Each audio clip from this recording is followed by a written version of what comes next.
Quem está feliz por estar aqui? Aleluia.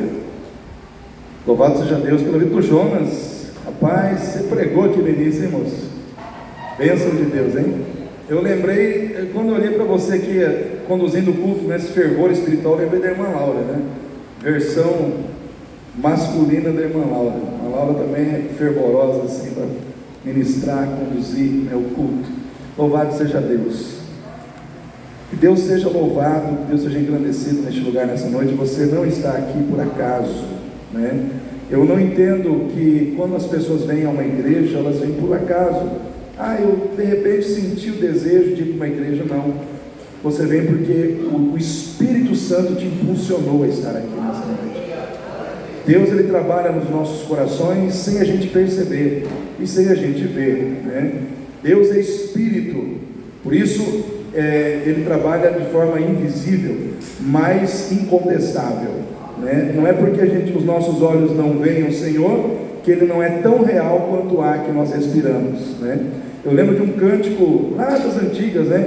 Cantava-se muito na igreja evangélica e muito na igreja católica também, né? Aquela, tão certo como o ar que eu respiro, tão certo como a manhã que se levanta, tão certo como eu te falo e podes me ouvir, Deus está aqui.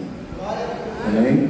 Então a mensagem desse cântico é essa: Deus está aqui, tão certo como o ar que eu respiro, tão certo como a manhã que se levanta, tão certo como eu te falo e você pode me ouvir, assim Deus está neste lugar. Queridos, hoje nós temos o culto com uma ênfase na ação social, que é encher este carrinho para que nós possamos fazer cestas básicas para podermos ajudar famílias que estão necessitadas, né, nesse momento de dificuldade na nossa economia. Mas eu também estarei concluindo aquela mensagem que eu comecei a pregar no domingo passado, onde nós traçamos um paralelo entre o ministério de Jesus e o ministério da igreja hoje, entendendo que a igreja é o corpo físico e pessoal de Jesus na terra. Nós, como povo de Deus, como igreja de Deus, representamos o Senhor Jesus na terra. De certa forma, aquilo que nós realizamos aqui é a continuidade do que Jesus veio realizar lá atrás. Ele veio para curar enfermos, Ele veio para cuidar dos necessitados, Ele veio, irmãos, para levantar o caído, mas acima de tudo Ele veio para salvar a alma que está perdida no pecado. E esta missão, irmãos, é de cada um de nós, amém? Então, para que nós possamos estar falando dos tópicos que ficaram ainda, vamos dizer assim, que não foram tocados naquele dia, eu vou rapidamente falar dos tópicos que já foram mencionados aqui. Então nós mencionamos que para a igreja avançar e cumprir o seu ministério, a exemplo do ministério de Jesus, nós falamos no domingo passado que nós, como igreja, devemos hoje preservar a essencialidade do Evangelho em relação às questões do reino de Deus e às questões do reino da terra, priorizando, dando mais valor às questões espirituais do que às questões materiais da nossa vida. Porque, irmãos, o fato é que nós vivemos num mundo onde quem tem fé, vive no mundo do material, mas pensando no espiritual. Se você é uma pessoa que tem fé, você acredita que existe um reino espiritual, mas o fato é que nós vivemos num mundo material, 100% vamos dizer assim, do nosso dia concentrado nesse mundo material. Nós trabalhamos, nós desenvolvemos atividades com as pessoas com quem nós nos relacionamos, tudo nesse mundo material. E a tendência natural do coração do ser humano é que ele acabe se preocupando demais com as coisas daqui e se esqueça das coisas da eternidade. Então Jesus, quando ele fala ali em Mateus 6,33, que foi o texto que nós vamos dizer assim, mencionamos para falar sobre esse tema, Jesus diz assim: mas buscai primeiro o reino de Deus, a sua justiça, e as demais coisas vos serão acrescentadas. Então Jesus, ele está ali falando com os discípulos o seguinte: eu sei que vocês estão preocupados com comer, com beber e com vestir. Tudo isso é importante, mas o essencial é o reino de Deus. O essencial não está nas coisas da terra, o essencial está no reino dos céus. Então Jesus procura mostrar para os discípulos que quando o nosso coração, a nossa mente, a nossa atenção está fixada demais, concentrada demais nas coisas da terra, nós corremos o risco de perder aquilo que é essencial. Então, na vida existe o que é importante e na vida existe aquilo que é essencial. E o essencial é aquilo que está acima do que é importante. O essencial é aquilo que é o importante do importante, é aquilo que está acima de todas as coisas. Então, vou dar aqui um exemplo assim, alguns exemplos rápidos para a gente entender. É importante ter um carro? Quem acha que é importante? Levanta a mão. Agora, se esse carro está com o motor fundido, pneu careca, não anda, ele vai conseguir te levar para onde você precisa? Então é essencial que esse carro esteja em boas condições. É importante você ter um carro, mas é importante que esse carro esteja em boas condições de uso. É essencial que ele esteja funcionando, que o motor dele esteja em boas condições, que os pneus estejam em boas condições, para que ele possa fazer o que precisa fazer por você. Então a mesma coisa, é importante termos os nossos pais conosco, vivos. Quem acredita aí? Quem tem pais vivos aí? Ok.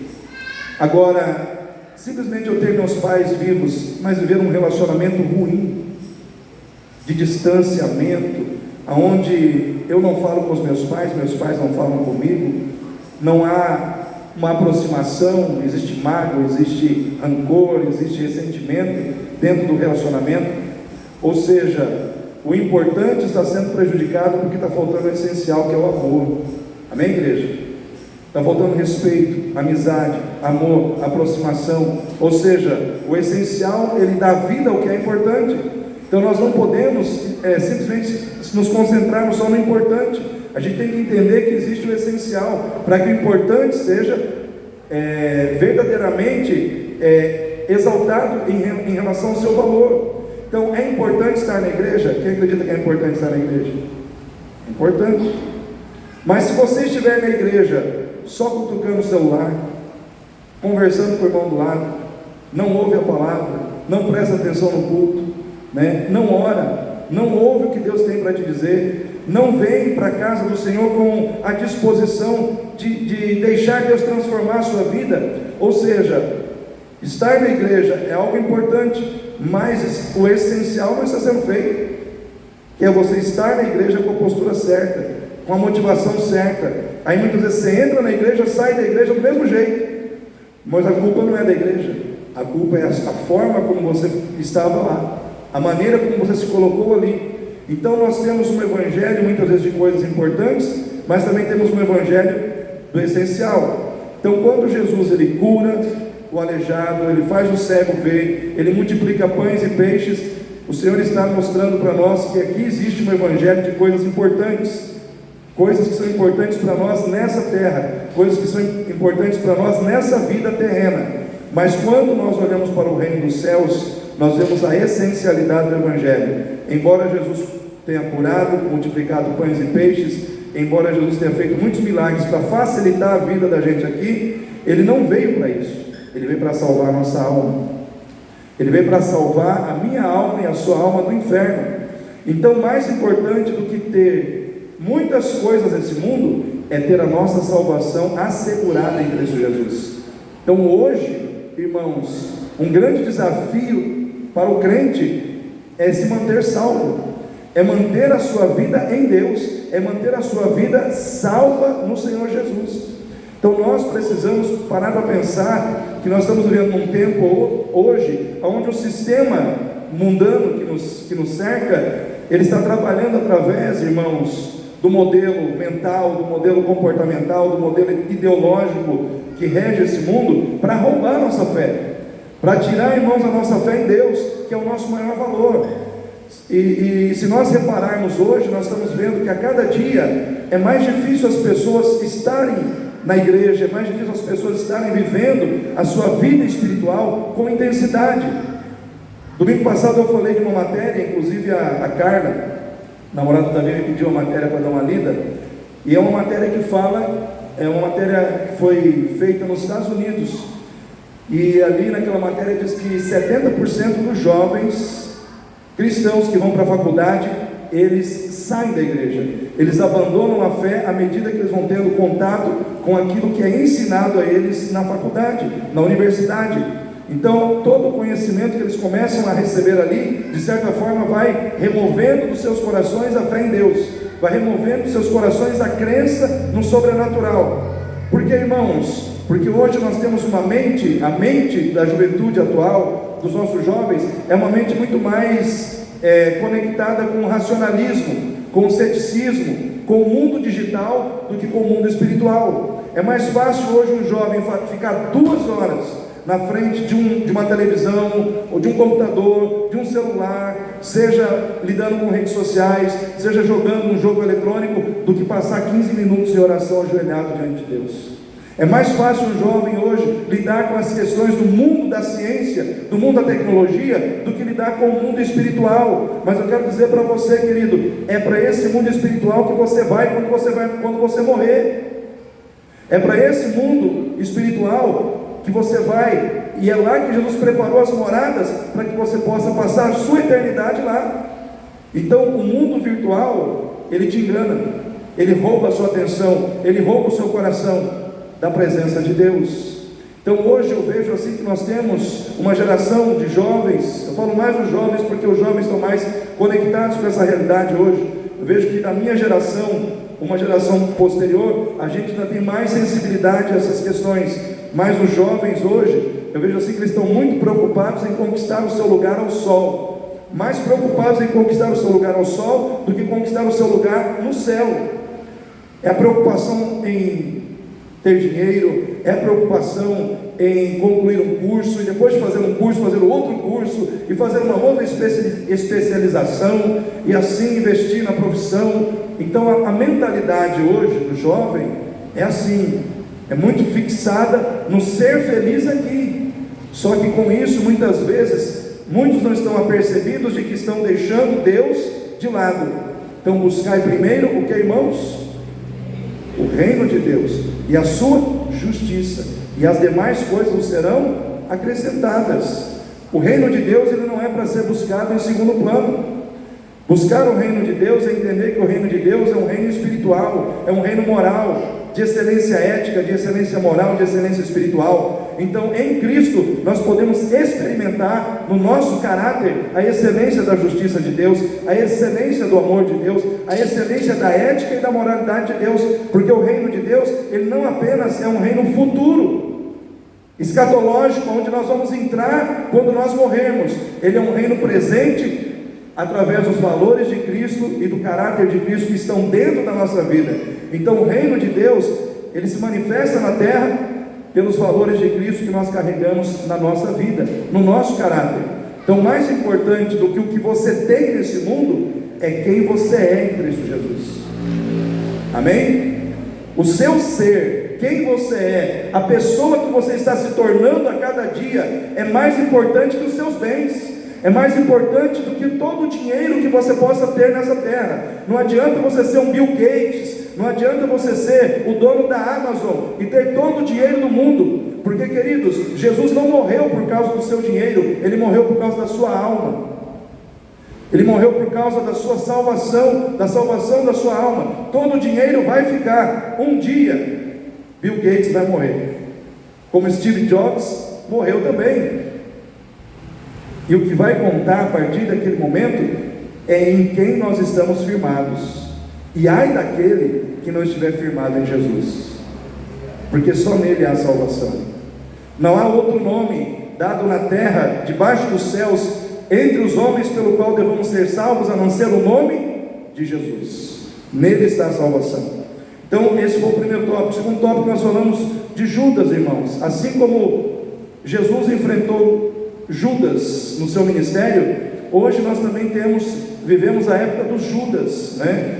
Quem é a figura do Judas? Judas é aquela pessoa que caminha com os discípulos, se veste como discípulo, fala como discípulo, mas apesar de ter todo o conhecimento dos ensinos de Jesus, apesar de ter toda a experiência com os milagres de Jesus, permite que no seu coração o propósito da traição fale mais alto no final da sua caminhada. É aquela pessoa que aprende, ou seja, é ensinado, mas nunca aprende. Sabe aquele crente que está na igreja, que ouve a palavra entra por um ouvido e sai pelo outro? É assim. Tem muita gente assim dentro da igreja. A pessoa entra na igreja, ouve, mas não pratica. Ouve, mas saiu daquela porta para fora, tudo ficou aqui dentro. E isso, irmãos, está levando muita gente para o inferno, porque tudo aquilo que você não pratica, você não compreende. Você só pode compreender aquilo que você recebeu se você praticar. Todo conhecimento que você não pratica, ele se torna inútil. Ele se torna algo que não faz parte do seu viver. É que nem aquela história. Quem estudou física aí na época do segundo grau aí? Quem estudou física aí? Era uma das matérias que eu mais detestava, irmãos.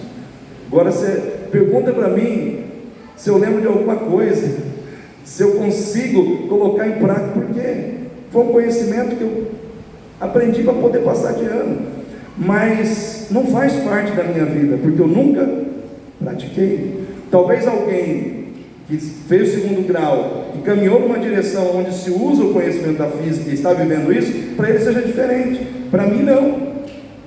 Mas o conhecimento espiritual, ele flui na mesma direção. Você ouve a palavra de Deus falando com você, Deus falando com você sobre perdão, mas você não perdoa. Aí Deus fala com você sobre obediência, mas você não obedece. E assim você vai tocando a vida. Aí você não percebe que você está criando dentro de você um coração insensível, porque você já ouviu e nunca praticou. Então Judas, ele foi nessa direção. E ele acabou, irmãos, lá no final, traindo. Ele traiu a Jesus, traiu os seus companheiros, ele traiu a sua fé, os seus princípios, os seus valores, e por fim ele traiu a si mesmo, porque ele acabou exaltando mais a grandeza do seu erro do que a misericórdia de Deus na sua vida. Ele achou que o seu erro era tão grande que a misericórdia de Deus não poderia alcançá-lo. Ele engrandeceu o seu erro e diminuiu a misericórdia de Deus. Não tem mais esperança para mim. Foi lá, colocou uma corda numa árvore e deu cabo da vida. Eu quero dizer para você, querido, não tem erro que a misericórdia de Deus não se sobreponha. Aonde houver arrependimento diante de Deus, com sinceridade, ali sempre haverá perdão. Porque Deus perdoa a todos que se arrependem sinceramente dos seus pecados. Porque Deus é um Deus de graça. Mas o coração de Judas se perdeu em meio a essa realidade, se perdeu em meio a esse entendimento, e ele morreu. Terceiro, nós falamos também sobre os falsos líderes, as falsas doutrinas desse tempo. Ali lendo o que estava escrito ali em Marcos 15:11, que fala que os principais sacerdotes incitaram a multidão para que fosse solto Barrabás. Então, aquele momento quando Jesus estava ali, colocado por Pilatos, Jesus e Barrabás diante do povo, o povo tinha que escolher um, e lá embaixo os líderes religiosos estavam incitando a multidão para que eles escolhessem Barrabás. E aí nós falamos, irmãos, sobre os falsos líderes que nós temos hoje. Eu acho que pior, irmãos, do que os crentes que erram, são os líderes que fazem os crentes errar. Então na época tinha os falsos sacerdotes, hoje tem os falsos pastores, falsos padres, falsos líderes religiosos, que muitas vezes usam o conhecimento para levar o povo a errar, no momento de fazer escolhas importantes na sua vida. Quantas pessoas talvez erraram nessas eleições?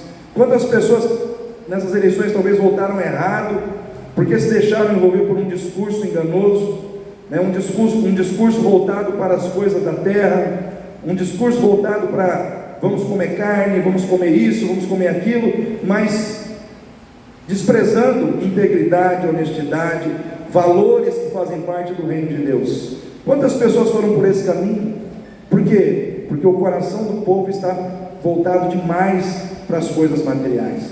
Então, quando o nosso coração está muito aqui, qualquer conversa mole envolve, qualquer conversa mole nos engana, nos leva.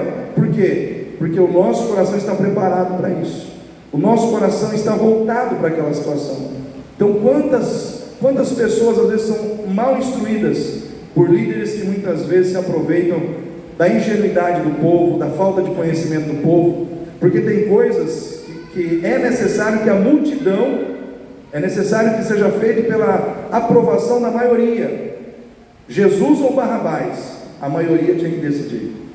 E a maioria decidiu por Barrabás. E hoje o povo continua escolhendo os Barrabás da atualidade, né? Por quê? Porque o coração do povo continua sendo enganado, porque o coração do povo continua no engano, né? Então nós continuamos sendo iludidos, enganados, escolhendo errado e pior, sofrendo as consequências depois, porque toda escolha errada, saiba de uma coisa, ela trará uma consequência ruim e negativa. Então nós temos que lidar com isso, irmãos. Na quarta-feira passada eu disse para a igreja: não confunda permissão de Deus com vontade de Deus. A vontade de Deus, ela é boa, perfeita e agradável. A permissão de Deus é a consequência do nosso livre-arbítrio. Ou seja, se nós usamos o nosso livre-arbítrio de forma errada, Deus vai permitir a gente colher as consequências disso. Por quê? Para a gente aprender, para a gente ser corrigido, né? É que nem aquela história: um camarada enche a cabeça de bebida, pega numa arma, mata a sua esposa dentro de casa. Está muito na moda hoje o feminicídio, sim ou não? Deus quis isso, irmãos? Foi a vontade de Deus? Foi o livre-arbítrio humano. Isso é o livre-arbítrio do homem. Ele vai ter que colher as consequências, ele vai ter que ser julgado, ele vai ter que encarar a justiça. Por quê? Porque ele fez algo errado, algo terrível, né, que tirou a vida de outra pessoa, e ele vai ter que arcar com essas questões.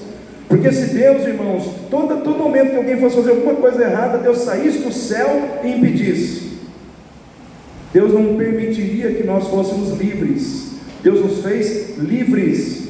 Você é um ser livre, você é um ser pensante, você é alguém que tem consciência do certo e do errado, e você será julgado pela consciência que Deus te deu. Então nós temos que pensar nessas questões. Mas agora entrando, meus irmãos, nos tópicos de hoje, para que a igreja possa cumprir o seu ministério como Jesus cumpriu o seu ministério, nós temos que entender que tudo que nós plantarmos, nós vamos colher.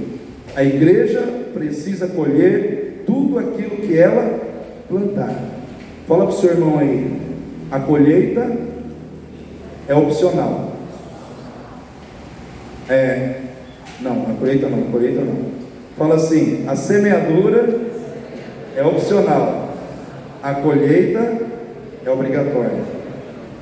Isso aí, às vezes o pastor confunde aqui também, né? Irmãos, a semeadura é opcional, mas a colheita, ela será obrigatória, não tem jeito, né?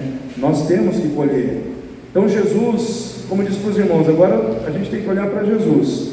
Jesus, ele semeou a palavra, ele semeou a vida, ele semeou, irmãos, o reino de Deus nessa terra, na vida das pessoas com quem ele se relacionou, e na vida daqueles que aceitaram o seu evangelho. O que Jesus colheu? Ele colheu amor, dedicação, cumplicidade, ele colheu a amizade dessas pessoas, ele colheu, irmãos, parceria ministerial, foi o que ele colheu.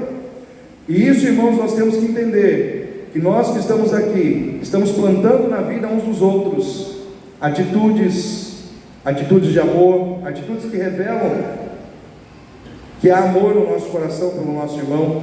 Nós estamos plantando na vida uns dos outros. E, irmãos, saiba de uma coisa: nós vamos colher, no tempo certo nós vamos colher, porque tudo que a gente planta, a gente colhe, não tem jeito, né? Então Jesus, ele colheu o que foi bom na vida daqueles que aceitaram o seu evangelho de bom grado. Então nós convivemos com pessoas que aceitaram o evangelho, e nós estamos plantando na vida dessas pessoas, e com certeza coisas boas serão colhidas dessa atitude que nós estamos tendo. Mas também Jesus colheu da vida das pessoas que não aceitaram o evangelho. Todo mundo aceitou o evangelho na época que Jesus veio, irmãos?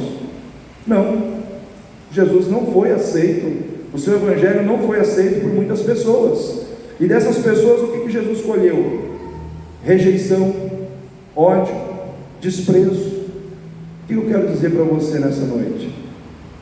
Nem todo mundo vai te dar o que você gostaria de receber.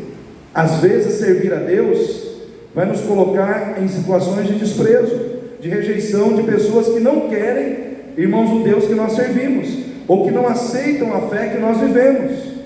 Então, uma coisa eu quero dizer para você: servir a Deus, muitas vezes, é ter a consciência de que você vai ter que passar pela rejeição daqueles que não querem servir a Deus da mesma maneira como você está servindo. E a pergunta é: você está preparado para ser rejeitado? Você está preparado para passar por isso no seu trabalho, nos seus relacionamentos pessoais, no seu círculo de amizades? Irmãos, porque quando você se converte a Cristo de verdade, e você se afasta de atitudes, de situações que você praticava no passado, junto com pessoas que eram do seu círculo de amizade, via de regra, essas pessoas acabam desistindo de você, elas acabam não caminhando mais com você. Por quê? Porque agora você está caminhando com Jesus. O Evangelho faz isso, e muitas vezes nós temos que colher o que nós estamos plantando. Se você está plantando fidelidade a Deus, muitas vezes você vai colher a rejeição das pessoas, e nós temos que estar preparados para passar por isso. Jesus disse: não é o discípulo maior que o seu mestre. Se rejeitaram a mim, rejeitarão a vós também. Ou seja, se Jesus foi rejeitado, e nós estamos seguindo a Jesus, estamos seguindo os passos de Jesus, quer dizer que nós também seremos rejeitados. O problema é que o crente moderno, ele não quer ser rejeitado por ninguém, né? Ele quer andar de mão dada com Jesus e de mão dada com o pecado. Ele quer agradar todo mundo. Não tem jeito, irmãos. Quando nós nos posicionamos em Deus, obviamente as pessoas que não querem se posicionar em Deus farão oposição a nós. Não tem como, né? Vai chegar um momento em que a igreja, ela vai ser profundamente perseguida na terra, porque nós estamos vivendo hoje um contexto de sociedade onde tudo que é errado tem que ser aceito por todo mundo. Sabe aquele politicamente correto? É o que as pessoas estão vivendo aí fora. E aí você não pode mais falar que adulterar é errado, que a pessoa pode casar com 3, 4, 5 pessoas se ela quiser. Enfim, para nós isso é errado, mas lá fora já está todo mundo aceitando como certo. E aí você começa a colocar a visão de Deus na sua vida, naquilo que você decide, naquilo que você escolhe. As pessoas começam a te rejeitar, a te rotular, moralista, né? E por aí vai. Começam a dar o desprezo a você. Por quê? Porque você está comprometido com a vontade de Deus. Então existe aquilo que nós vamos colher de quem está andando conosco, está fazendo as mesmas coisas que nós. Vamos colher coisas boas, mas também vamos colher coisas que não são tão boas das pessoas que não querem viver a mesma fé que nós estamos vivendo. Mas Jesus, ele também colheu de Deus. Jesus colheu de Deus. O que Jesus colheu de Deus? O Pai. Honra, vitória, exaltação. A palavra de Deus nos diz lá em... Deixa eu pegar aqui as minhas anotações.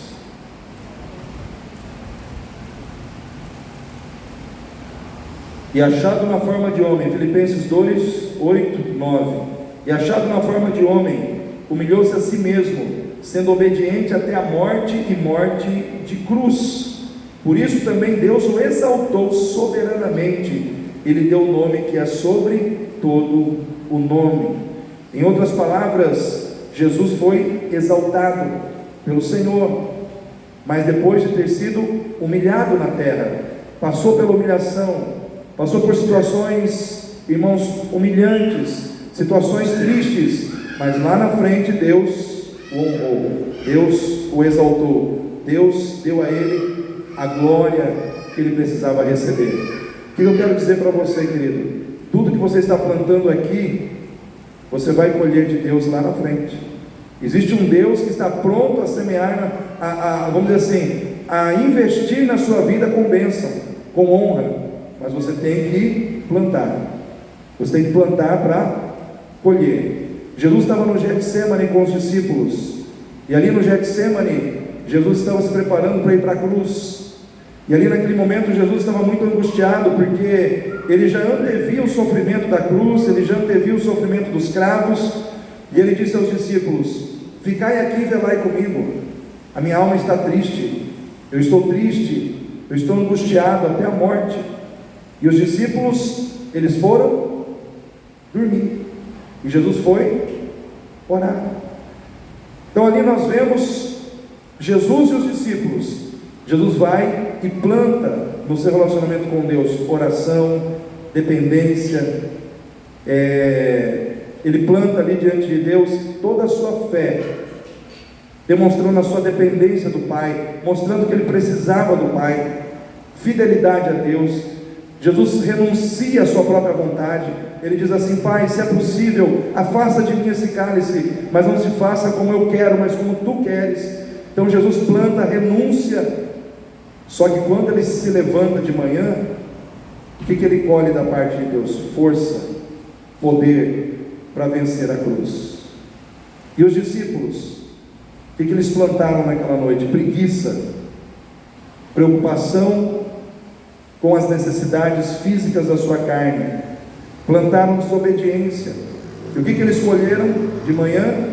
Fraqueza espiritual, não tinham forças para ficar ao lado de Jesus. Ou seja, Jesus plantou no seu relacionamento com Deus fidelidade, submissão, dependência, renúncia, colheu poder e força. Os discípulos plantaram preguiça, desobediência, displicência espiritual e colheram fraqueza espiritual. O que você tem colhido dentro do seu relacionamento com Deus?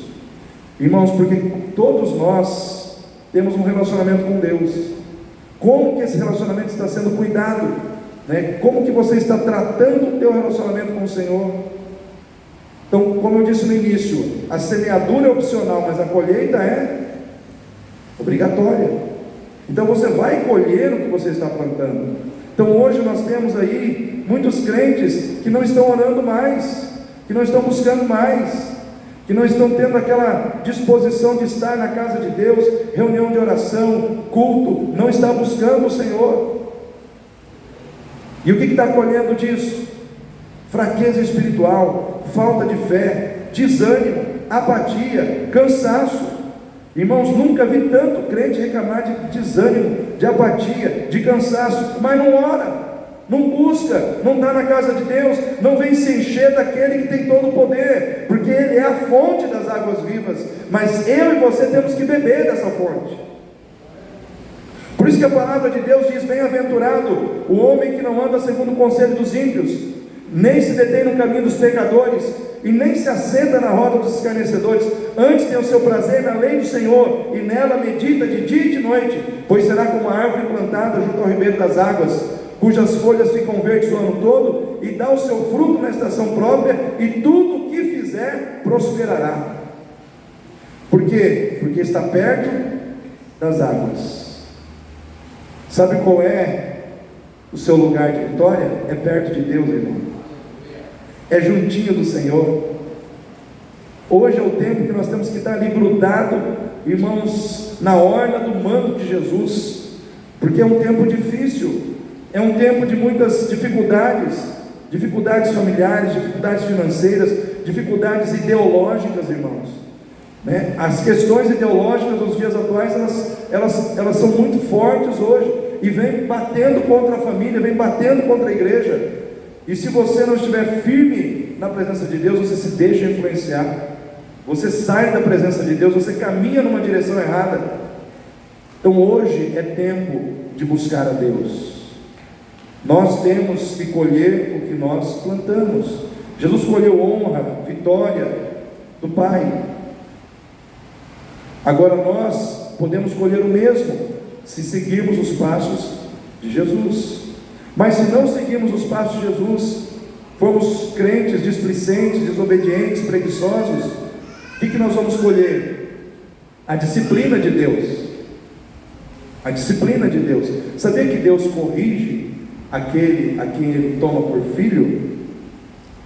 Irmãos, quando eu penso em correção, me lembro quando eu era corrigido, quando eu era criança, eu falo: eu não quero passar por isso. E meu pai tinha uma mão pesada, e ele usava, né? Mas eu não reclamo de ter sido corrigido. Foi bom, né? Aquilo me tirou de caminhos errados. Mas às vezes a gente acha que Deus, ele não pode ser um pai que corrige. Engano, irmãos. Todo pai que ama, ele corrige. Não tem um pai que ama um filho e vê ele caminhando para o abismo e não vai agir para tirar aquele filho daquela direção. Não tem esse pai. Se o pai ama de verdade, ele corrige o filho, e o pai corrige. Então, quando nós plantamos o nosso relacionamento com Deus de desobediência, nós vamos colher disciplina. Quantos aqui lembram de Jonas? Jonas foi um profeta que Deus falou com ele, muito claro para ele ir à cidade de Nínive. E ele falou: eu não vou, eu vou a Jope. E ele fugiu de Deus, pagou sua passagem, entrou num navio e foi para outro lugar. O que aconteceu? Deus mandou uma tempestade, o mar se revoltou contra aquele barco, o barco todo estava quase sendo destruído, por causa da desobediência de um homem. Deus não desistiu de Jonas, porque ele desobedeceu, só que Deus tratou com Jonas. E é isso que a gente tem que entender, irmãos. Errar, você tem essa opção, você pode errar. Você quer errar? Erra. Só que você tem que entender que Deus pode tratar com o teu erro, e aí você tem que aguentar, suportar, passar por aquilo que Deus vai permitir você passar. Porque quando você não atende o que Deus está te pedindo, quando Deus está falando com você, Deus tem uma outra maneira de falar conosco, através das circunstâncias da vida, através dos problemas, através dos fracassos que Ele permite entrar na nossa vida. Quem aqui gosta de passar por fracassos? Quem aqui gosta de ter sucesso? Levanta a mão. Esse negócio de fracasso é ruim, né, irmãos? Mas às vezes eles vêm como um recado de Deus, só para dizer assim: eu estou usando esse fracasso só para dizer que você tem que mudar de direção, mudar de atitude. Não é porque eu desisti de você, pelo contrário, é porque eu quero você na minha presença. E aí Deus manda um fracassinho para a gente, só para a gente mudar o rumo do nosso navio, o rumo da nossa vida. Então, irmãos, o que a gente plantar, a gente vai colher. Eu fico com medo, né? Mas eu também tenho segurança no cuidado de Deus. É aquela história, tem muita gente que plantou um Lula aí, o que vai colher? A gente não sabe, né? A gente não sabe. Então, foi plantado, vamos ver o que vai ser colhido, né? Então, nós temos como igreja colocar isso diante de Deus em oração, porque, irmãos, toda a ideologia que está por trás hoje, né, do PT e desses partidos de esquerda, tudo que está ali é um pacote de coisas que vem contra a nossa fé, que vem contra os valores da nossa fé. Infelizmente está lá, né, a tal do aborto, a tal da pedofilia, a tal da ideologia de gênero, e por aí vai, né? Mas é aquela história, grande parte da igreja plantou, e toda a igreja vai colher, né? Então nós estamos aí numa espera. O que Deus vai fazer? Deus vai fazer alguma coisa? Deus vai impedir? Deus vai permitir? Não sei. Só sei de uma coisa: nós temos que depender do Senhor. Amém, igreja? Temos que depender do Senhor. Irmãos, em último lugar, a igreja precisa cumprir o seu ministério, mantendo o ânimo e a esperança, crendo que Deus está trabalhando para nos abençoar e favorecer, mesmo quando parece que o sofrimento e o mal estão prevalecendo contra nós. Nós temos que manter o ânimo e a esperança, crendo que Deus está trabalhando em nosso favor, mesmo quando está parecendo que o mal está prevalecendo. Eu quero dizer para você, querido, mesmo quando parece que o mal está prevalecendo, Deus continua trabalhando. Deus ainda está trabalhando. Deus ainda está fazendo as coisas acontecerem. Então quero dizer para você uma coisa: quando Jesus ele veio a esse mundo, ele veio com o propósito de morrer, sim ou não? Sim ou não, igreja? Ele sofreu? Ele padeceu injustamente? E porque ele passou por tudo isso, ele se revoltou com Deus? Ele reclamou de Deus? Por que nós, muitas vezes, quando passamos por situações assim, nós queremos reclamar? Por que quando nós passamos por situações de sofrimento, de injustiça, a gente quer reclamar? Se Jesus passou, se Ele enfrentou, só que por trás de todo o sofrimento de Jesus, tinha um Deus trabalhando para abençoá-lo. Por trás de todo o sofrimento, de toda a humilhação que ele passou, tinha um Deus trabalhando para dar a vitória final para ele, no fim de todas as coisas. Eu quero dizer para você, querido, o mesmo Deus e Pai, que cuidou de Jesus, que trabalhou por ele, por trás dos seus sofrimentos, está trabalhando por você hoje, está trabalhando por mim hoje. Então nós temos que ter esperança, diante dos momentos mais escuros da nossa vida, a gente sempre tem que ter esperança. Por trás dessa escuridão, Deus está trabalhando, Deus está agindo, Deus está fazendo algo em favor da minha vida. Era assim que Jesus enfrentava os problemas, era assim que Jesus enfrentava o sofrimento. Vou ter que passar pelo sofrimento, vou ter que passar pela injustiça dos homens, mas o meu Pai está trabalhando por mim. E assim eu e você temos que encarar as dificuldades da vida, irmãos. Às vezes vamos ter que olhar para o sofrimento, encarar o sofrimento, encarar os problemas que nós, na nossa consciência, na nossa percepção, a gente não merecia passar, mas dizendo para nós mesmos: estou passando por isso, mas o meu Deus está trabalhando por mim, o meu Deus está cuidando da minha vida. É assim que nós temos que enfrentar as dificuldades. Jesus, ele foi humilhado, mas no final ele foi exaltado.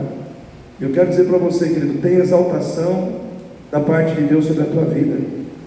Creia, não entregue os pontos, não desanime, né? Nós temos que saber enfrentar situações de dor e de sofrimento.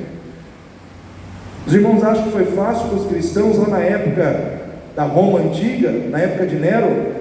Irmãos, os historiadores dizem que Nero era um louco, um sádico, um imperador que botou fogo em Roma, simplesmente para compor lá um poema, e aí ele precisava jogar a culpa em alguém para acalmar a ira do povo. Ele jogou a culpa nos cristãos, e o que aconteceu? Ele começou a matar cristãos, queimados nas ruas, cristãos viravam tochas vivas, nas arenas, eles eram comidos por feras, por leões. Só que algo muito interessante aconteceu. Aqueles cristãos, eles iam para as arenas para serem queimados ou para serem devorados, e lá na plateia, os cidadãos romanos estavam lá, enchia aquele coliseu de gente para ver.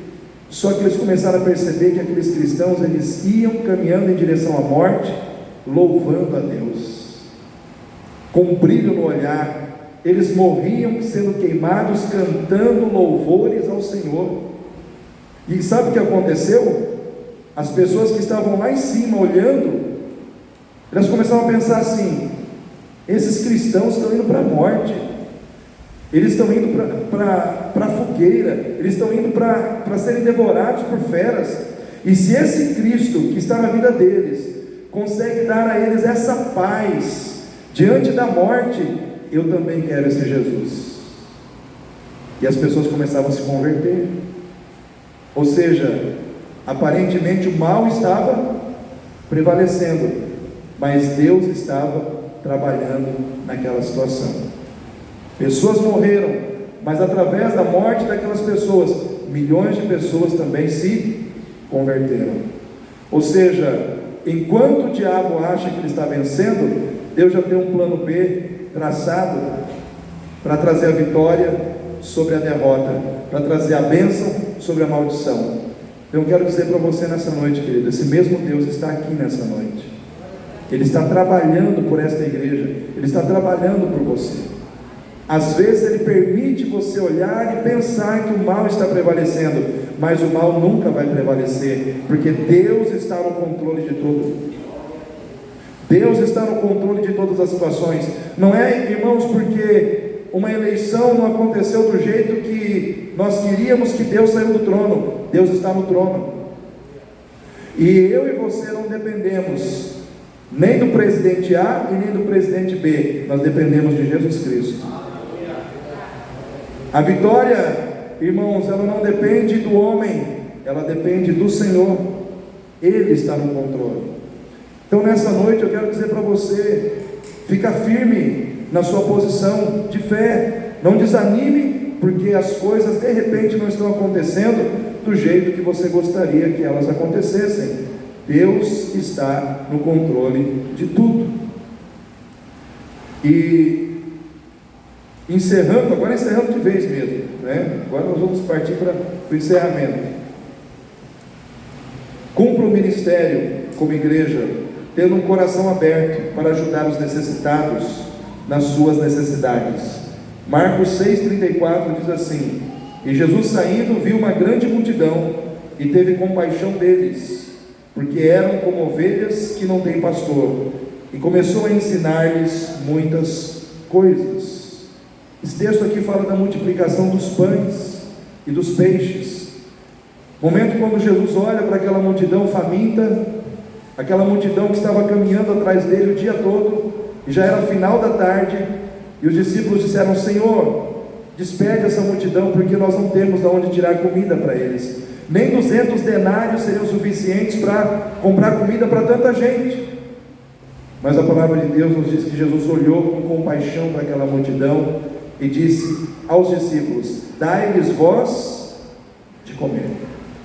Em outras palavras, irmão, Jesus estava dizendo assim: eu estou olhando para essa multidão, tenho compaixão dela, e cabe a vocês, igreja, cabe a vocês, meus discípulos, dar a essa multidão a comida, dar a essa multidão o sustento. Mas Senhor, o que nós temos é pouco, não importa, coloca na minha mão que o pouco vai se transformar em muito. Então naquele momento, Jesus olhou para aquela multidão, mas deu uma responsabilidade aos seus discípulos: participar da obra. Tipo assim, eu não vou fazer isso sozinho, a multidão tem que ser alimentada, e vocês vão me ajudar.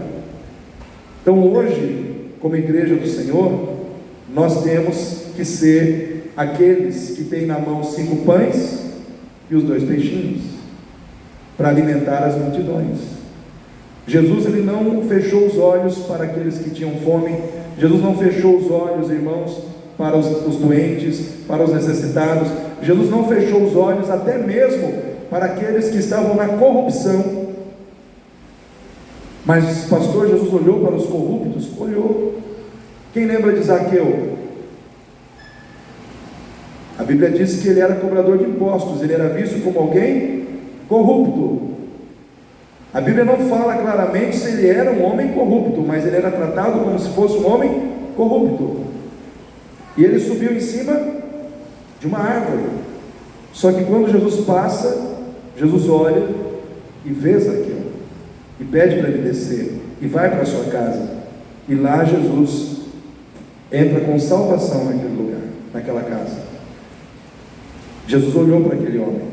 E Jesus nos ensina, irmãos, que aquele homem, mesmo sendo um homem visto pelas pessoas como um homem corrupto, era uma alma, precisava ser amada, respeitada e valorizada. E quando Zaqueu foi respeitado, amado e valorizado, ele simplesmente se converteu de todo o seu coração a Cristo. E ele se prontificou, de pronto ali, a devolver 4 vezes mais tudo aquilo que ele poderia ter pego das pessoas. Ou seja, houve mudança no coração daquele homem. Então Jesus, ele olha para os necessitados, não só aqueles que necessitam de coisas materiais, mas aqueles que necessitam de uma palavra de ânimo, de uma palavra de encorajamento, de uma palavra, irmãos, de amor. Então Jesus, ele não apenas olha para o corpo necessitado, mas para a alma necessitada. Nós temos que agir da mesma maneira. Amém, igreja? Nós não devemos julgar, nós devemos tratar com amor aqueles que estão perdidos, porque nós também estávamos perdidos e um dia fomos achados. Ele nos resgatou das trevas para a sua maravilhosa luz. Então nós também temos que fazer isso. Irmãos, e só para encerrar a palavra, não é mais tópico, mas contando um testemunho, eu ouvi o testemunho daquele rapaz, um cantor chamado Delino Marçal. Quantos conhecem? Ele conta que certo dia, ele chegando num aeroporto, uma pessoa chegou para ele e disse: "Você é o Delino Marçal?" Ele falou: "Sim, sou eu." Ele falou: "Pois é, eu conheci você através de uma canção que você fez, e um amigo meu da minha cidade canta essa canção, e ele ficou muito conhecido por causa da sua canção." Ele falou: "Que legal, que bom." Aí a pessoa disse para ele assim: "Mas você não fica preocupado de você fazer canções para as pessoas, e elas começam a cantar suas canções, elas ficam famosas, conhecidas, e você acaba se tornando alguém desconhecido?" Aí ele falou assim: "Veja bem, eu nasci numa família em que a minha mãe era solteira, e ela teve 9 filhos. Eu sou o mais jovem dos 9 filhos. E meu pai, que na realidade não era pai, não era casado com a mãe dele, simplesmente quando eu nasci, aos 6 meses ele foi embora, e minha mãe teve que cuidar dos 9 filhos sozinha.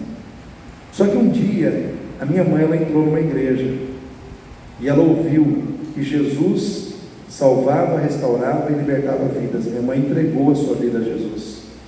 E quando a minha mãe entregou a vida dela a Jesus, Jesus também entrou na nossa vida, entrou salvação na nossa casa. Para mim, o meu maior testemunho não é falar se eu tenho bens, se eu tenho carros, se eu tenho fama. Meu maior testemunho é dizer que um dia Deus entrou na minha casa, salvou a minha alma. E quando eu era criança, no Natal, muitos amiguinhos meus se reuniram e eles ganharam um tênis novo, ganharam roupa nova, camisa nova, calça nova, e eu não tinha. E aí, quando eu era criança, olhando para essa situação, eu disse para minha mãe: "Mãe, mas vale a pena servir a Deus? Olha só, o fulano nem crente tem tênis novo, tem calça nova, ganhou muitas coisas no Natal, eu não tenho nada." E aí disse que a mãe dele chamou ele no cantinho e falou: "Filho, eu vou te falar uma coisa que você nunca mais vai esquecer.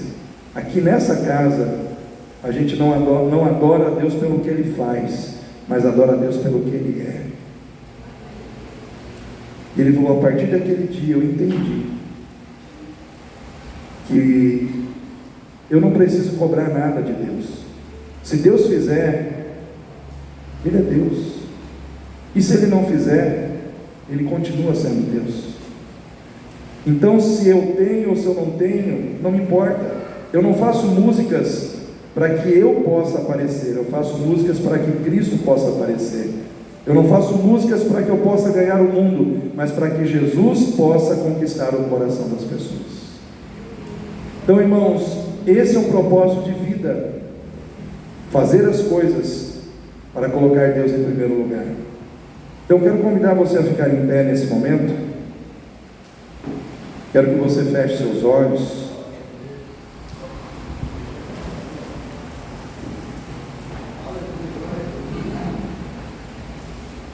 A sua fé e a minha fé